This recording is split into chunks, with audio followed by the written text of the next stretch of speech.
எங்க இடத்துக்கே வந்து மாறன் சட்டைய புடிச்சு தப்பா பேசுற. இந்த இடத்துலயே நீ மன்னிப்பு கேட்டுட்டு அதுக்கப்புறமா இங்க இருந்து கிளம்பு. அப்படி இல்ல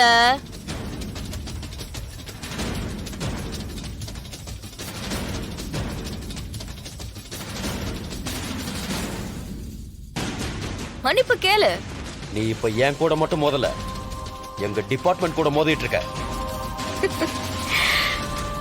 உன்னால என்ன எதுவும் பண்ண முடியாதுன்னு இப்போ உனக்கு துணைக்கு டிபார்ட்மெண்ட்டை சேர்த்துக்கிற. போலீஸ்ல எவ்வளவு நல்ல மனுஷங்க இருக்காங்க தெரியுமா?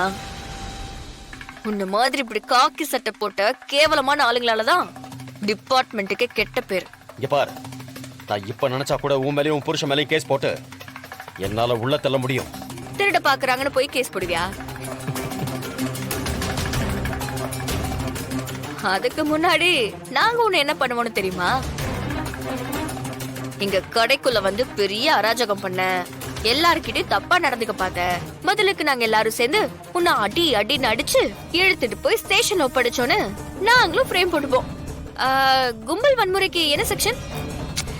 என்ன செக்ஷனா இருந்தாலும் அதை எப்படி டீல் பண்ணணும்னு எங்களுக்கு தெரியும்.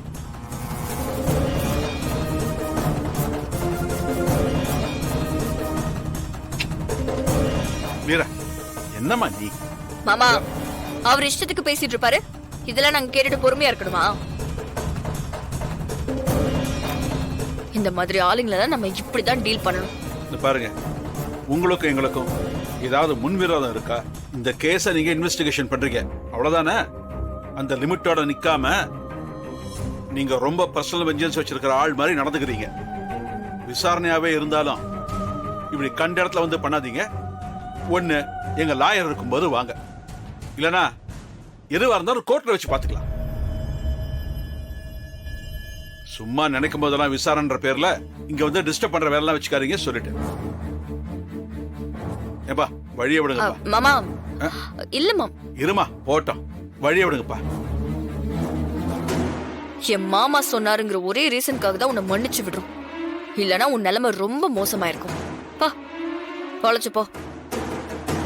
இனிமே இந்த பக்கம் வந்து தலை வைக்கணும்னு கூட நினைச்சிடாத.